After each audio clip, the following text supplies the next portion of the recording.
Com a posse de Prudente de Moraes, a cooperação entre o Estado e as oligarquias se fez presente no Brasil com força máxima. As oligarquias dos estados vão se vinculando entre elas e você vai formando esse estamento burocrático, que era um grupo que mandava completamente e submetia todo o restante a ele. O café representava mais da metade da nossa economia. Para se legitimar junto a tamanho poder, o governo passou a aceitar as ordens dos oligarcas do setor.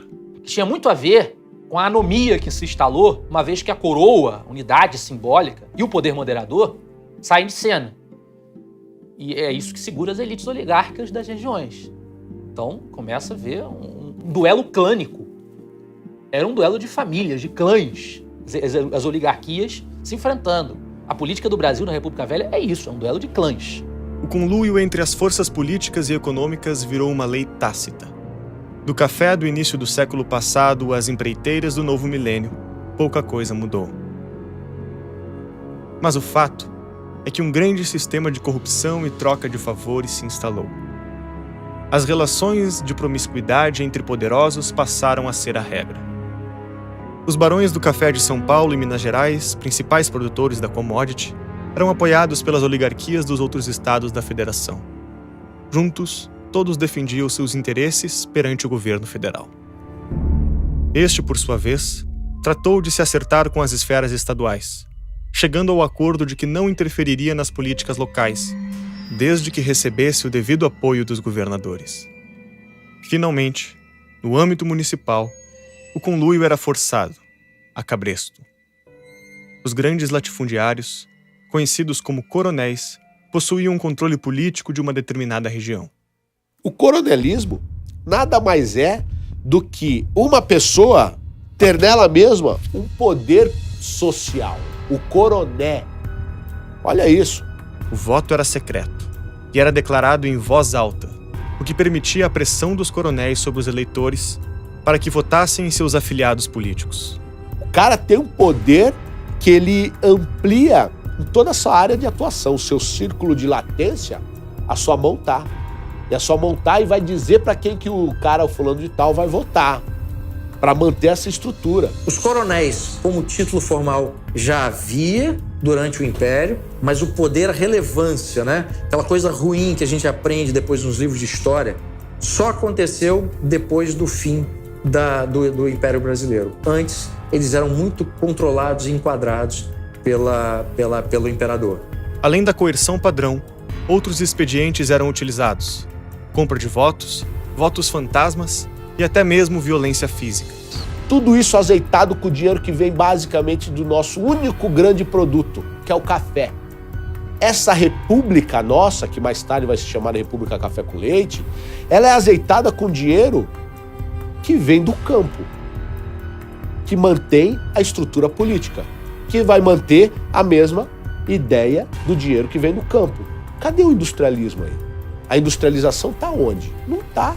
Então, quando se fala no federalismo da República Velha, autonomia dos estados, federalismo decantado em prosa e verso, isso é um pouco de ilusão, aliás, muito de ilusão. Porque, na verdade, essa autonomia dessas elites, que permanecem as mesmas, né, que estão garantidas ali na sua posição pelo presidente, ela se deve à chancela do poder central. Uma coisa depende da outra o tempo inteiro. Ou você está no poder e tá vivo, rico, feliz, ou você está fora do poder, está pobre e morto. Ou seja, é um ciclo vicioso que não se corrompe. Você não tem um outro ciclo virtuoso para compensar isso aqui. Você não tem industrialização no Brasil. Por exemplo, convênio de Taubaté, feito no início do século XX. O que foi isso? Os grandes produtores produziram muito, o preço do café ia cair. O que o governo faz? Compra o excedente da produção para manter o preço do café. Para que isso? Para manter o dinheiro desses produtores, injetando neles também. Então, é que eles criam logo no começo ali, na Primeira República, né? República Velha, como eles chamam, foi o funding loan. O funding loan nada mais foi do que um comprometimento de dívida externa com bancos ingleses para financiar agricultura e pecuária no Brasil. Mas não era investimento, era um empréstimo a juros bizarros, na qual o governo deu todo o dinheiro que vinha do saneamento do Rio de Janeiro, todo o dinheiro que ia na Central do Brasil para pagar essa dívida com a Inglaterra. Para onde? Para tapar buraco. Para variar.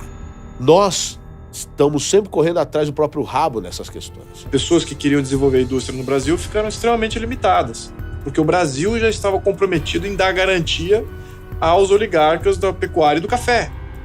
E isso atrasou o Brasil exatamente quando a Revolução Industrial estava no seu pico na Europa e nos Estados Unidos. O Brasil aqui puxou o freio de mão e limitou o crescimento da indústria. Então foi um erro estratégico, pagamos o preço até hoje. Como entender esse período histórico? Ele não tem muito a ser entendido. Ele é um período estagnado. Todos esses arranjos serviam para manter o governo sempre nas mãos de um grupo, alternando apenas o ocupante do gabinete presidencial. Ora do Partido Republicano Mineiro, ora do Partido Republicano Paulista. Entre coronéis, barões e governantes, o público e o privado eram misturados e a população era subjugada. Durante 2 décadas, o forte esquema de corrupção entre elites cafeeiras elegeu presidente após presidente.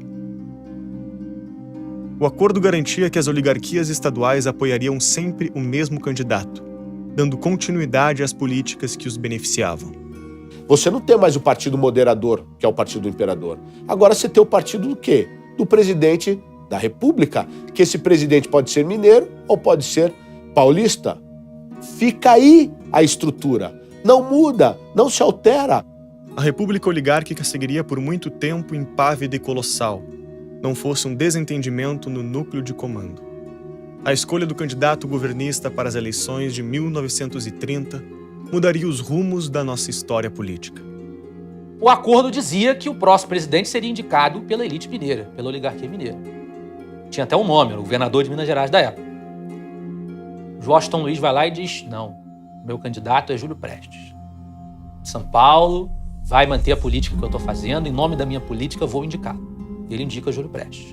Ao quebrar o acordo dos republicanos de Minas e São Paulo, indicando o também paulista Júlio Prestes, o então presidente Washington Luiz desagradou a oligarquia mineira e seus apoiadores, que viriam a se unir com os paraibanos e gaúchos para concorrer contra os paulistas nas eleições. Formava-se a Aliança Liberal. Na verdade, era uma conjunção de forças tenentistas, centralizadoras, oligarquias descontentes com a outra oligarquia, quer dizer, liberal muito pouco. Esse novo grupo político lançaria um candidato